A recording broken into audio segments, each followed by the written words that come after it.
अस्सलाम वालेकुम दोस्तों, वेलकम बैक। आज हम वर्डप्रेस के एक ऐसे फीचर के बारे में पढ़ेंगे जिसको यूज करते हुए वेबसाइट का एडमिन पुरसुकून नींद सोता है।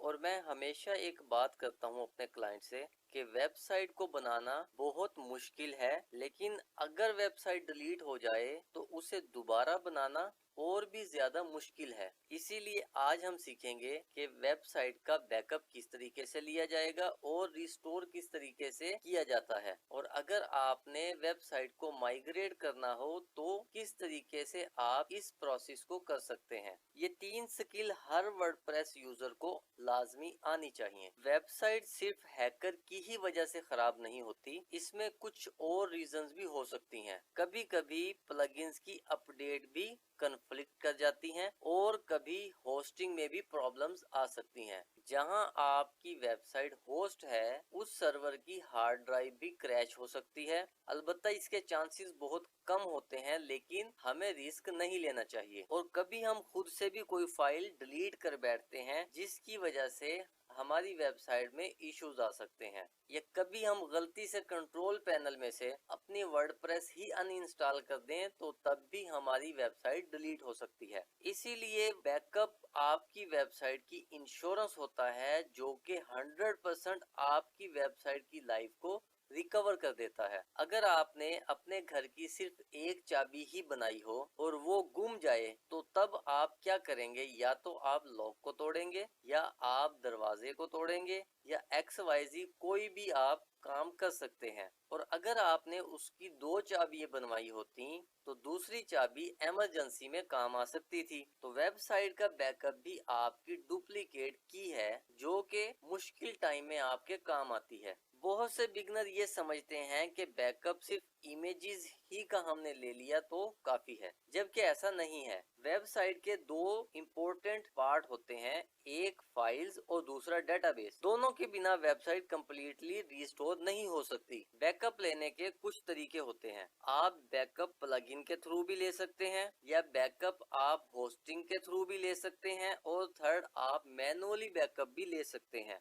आज हम बिगनर फ्रेंडली तरीका सीखेंगे और साथ ही ब्रीफली मैनुअल बैकअप का कॉन्सेप्ट भी समझेंगे। मैं एक ट्रस्टेड बैकअप प्लगइन इंस्टॉल करता हूं जिसके साथ हम अपनी वेबसाइट का बैकअप लेंगे, और यही मैं प्लगइन अपनी वेबसाइट्स में इस्तेमाल करता हूं क्योंकि मेरा एक्सपीरियंस इसके साथ अच्छा रहा है। तो इसीलिए मैं आपको उसी के साथ ट्रेनिंग दूंगा। हम प्लगइन वाले पोर्शन में जाकर इस प्लगइन को इंस्टॉल और एक्टिवेट करेंगे। मैंने ये ऑलरेडी प्लगइन इंस्टॉल किया हुआ है, WP Vibed। और अगर आपने इस प्लगइन को इंस्टॉल नहीं किया तो आप ऐड प्लगइन से जाकर इस प्लगइन को सर्च करेंगे। सबसे पहला जो प्लगइन है इससे आपने इंस्टॉल कर लेना है। इसके रिव्यूज आप चेक कर लें, और इसकी एक्टिव इंस्टॉलेशन आप देख सकते हैं कि 9 लाख प्लस एक्टिव इंस्टॉलेशन है। तो इसको आपने इंस्टॉल और एक्टिवेट कर लेना है। अब हम अपनी वेबसाइट का बैकअप लेंगे। जैसे ही आप इस प्लगइन को इंस्टॉल करेंगे और एक्टिवेट करेंगे तो आपके पास ये मेन्यू शो होगा। इस मेन्यू पर आपने क्लिक करना है और सबसे फर्स्ट ऑप्शन आपने सेलेक्ट करनी है डेटाबेस प्लस फाइल्स। इसमें आपकी वर्डप्रेस की तमाम फाइल्स और वर्डप्रेस की डेटाबेस बैकअप में आ जाएगी। और अगर आपने सिर्फ वर्डप्रेस की फाइल ही बैकअप में लेनी है तो आप सेकंड वाले को चूज करेंगे, और अगर आपने सिर्फ डेटाबेस का बैकअप लेना है तो थर्ड वाले को आप चूज करेंगे। लेकिन रेकमेंडेशन यही है कि आप फर्स्ट वाली ऑप्शन को सिलेक्ट करें, डेटाबेस प्लस फाइल्स। इसमें आपकी इमेजेस, वीडियोस, अगर आपने कोई फाइल अपलोड की हुई है वो, और साथ में जो भी आपने पोस्ट पेजेस क्रिएट किए हैं या वेबसाइट में जो कस्टमाइजेशन की है वो सब की सब इसमें स्टोर हो जाएंगी। और इस साइड पर देखें, बिल्कुल इस चेक बॉक्स के सामने सेव बैकेज टू लोकल, इस पर आपने चेक मार्क रखना है और बैकअप वाले बटन पर क्लिक कर देना है। ये जैसे ही मैंने बैकअप नाउ पर क्लिक किया तो इस वेबसाइट का बैकअप बनना स्टार्ट हो चुका है। जी दोस्तों, देखिए बैकअप हमारा कंप्लीट हो चुका है। हम स्क्रॉल डाउन करेंगे तो यहाँ आपको डेट मिलेगी कि किस डेट में आपने लास्ट बैकअप लिया है। तो ये देखिएगा कि यहाँ लिखा हुआ है 28 अगस्त 2026 और उसके सामने एक बटन है डाउनलोड का। अब बैकअप तो हमने क्रिएट कर लिया है और उसे अपने कंप्यूटर में डाउनलोड करना है। रूल एक याद रखिएगा, बैकअप सिर्फ वेबसाइट पर रखना ही बैकअप नहीं होता, उसकी एक कॉपी अपने कंप्यूटर में हमें लाजमी रखनी चाहिए। अगर आपने ये बैकअप अपनी वेबसाइट में ही रखा हुआ है और आपकी वेबसाइट डिलीट हो जाती है तो ये बैकअप भी उसके साथ ही चला जाएगा। डाउनलोड पर आप क्लिक करेंगे तो ये फाइल आपको मिलेगी। इस फाइल में देखें, यहाँ एक बटन बना हुआ है डाउनलोड का। अगर आपका बैकअप ज्यादा है, जीबीज में है, तो ये फाइल डिवाइड हो सकती है मल्टीपल फाइल्स में। जैसे कि मैं बैकअप लेता हूं अपनी वेबसाइट का, तो मेरे पास कोई 12 से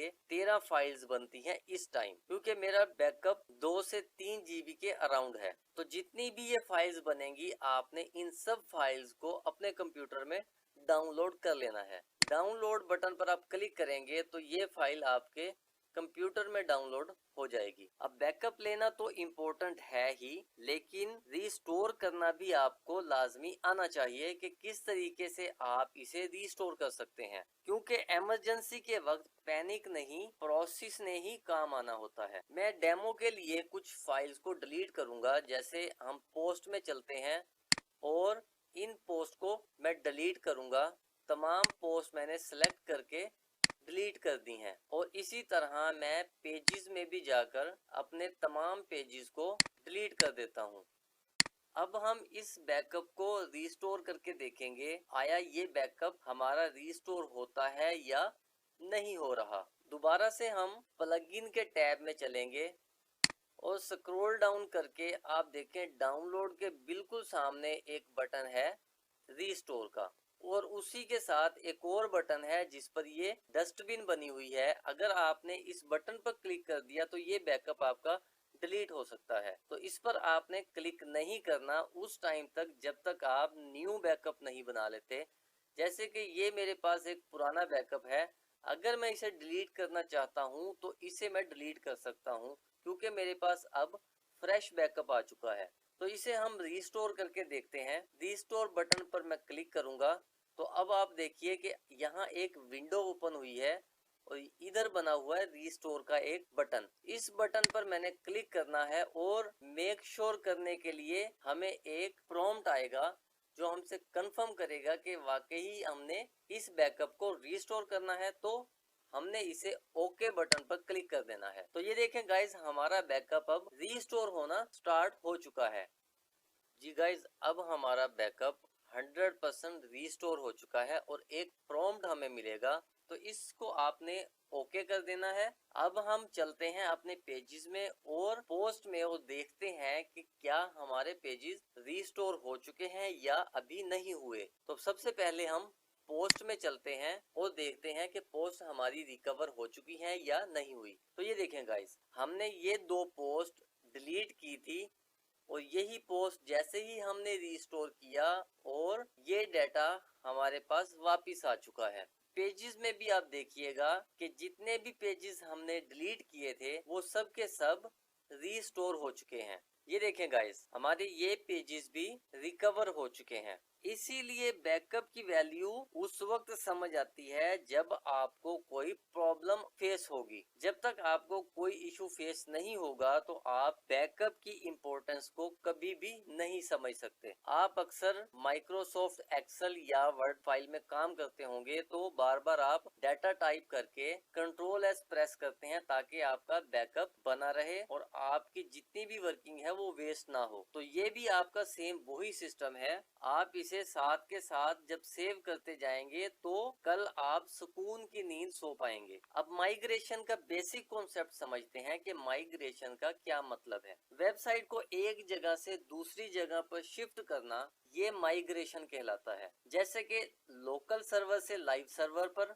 या एक सर्वर से दूसरे सर्वर पर। अब आप एक सर्वर से दूसरे सर्वर पर मल्टीपल रीजन की वजह से शिफ्ट हो सकते हैं, और कुछ रीजन जब हम लेवल 2 में जाकर डिस्कस करेंगे होस्टिंग बाय करने से पहले जो हमने स्टेप लेने हैं, तो आपको क्लियर हो जाएंगी ये चीजें कि वेबसाइट को माइग्रेट किन स्टेप पर किया जा सकता है। जब हम वेबसाइट को माइग्रेट करते हैं लोकल सर्वर से लाइव सर्वर पर, तो हम क्या करते हैं, इसी बैकअप प्लगइन में हम पहले अपने बैकअप को अपलोड करते हैं और फिर उसके बाद उसे रिस्टोर कर देते हैं। जैसे कि हमारे पास ये इंटरफेस है, आप ये बैकअप बटन के साथ देखें कि एक अपलोड बटन है। सपोज करें कि ये हमारी वेबसाइट इस वक्त ऑन एयर है, तो हम किस तरीके से अपलोड कर सकते हैं। मैं इस बैकअप को डिलीट करता हूँ। ये देखें, मैंने जो आज बैकअप लिया था उस बैकअप को डिलीट कर दिया। तो अपलोड बटन में मैं जाकर इसी फाइल को सिलेक्ट करूंगा। ये हमारे पास एक फाइल है, इस फाइल को सिलेक्ट करके मैं क्या करता हूँ, अपलोड कर देता हूँ। ये देखें, अपलोड का बटन है। इस बटन पर आप जैसे ही क्लिक करते हैं तो ये फाइल आपके लाइव सर्वर या लोकल सर्वर में अपलोड होना स्टार्ट हो जाती है। कि देखें, जैसे ही हमने इस फाइल को अपलोड किया तो हमारे पास एक फिर से प्रॉम्प्ट आया, अपलोड हैज कंप्लीटेड। इसको हमने ओके प्रेस करना है। तो ये देखिए गाइस, ये बैकअप जो हमने अभी लिया था कुछ देर पहले, तो ये दोबारा से हमने अपलोड कर दिया है अपनी वेबसाइट में। अब सेम वही प्रोसेस, अगर हमने लाइव सर्वर पर इस बैकअप को रिस्टोर करना है तो अपलोड करने के बाद सिंपल हम इस टैब पर क्लिक कर देंगे और उसी तरीके से अपनी वेबसाइट को रिस्टोर कर देंगे। हर वेबसाइट का बैकअप स्केड्यूल अलग होता है। अगर आप अपनी वेबसाइट में डेली बेस पर अपडेशन कर रहे हैं तो बैकअप भी आपको फ्रीक्वेंटली ही लेना चाहिए। और अगर आप सिर्फ पोर्टफोलियो वेबसाइट बना रहे हैं तो मंथली बैकअप भी काफी हो सकता है। और कभी भी आप ये अज्यूम मत कीजिएगा कि आपका बैकअप चल रहा है। कभी कभी आप इस बैकअप को या तो अपने लोकल सर्वर पर डाउनलोड करके टेस्ट करके देखें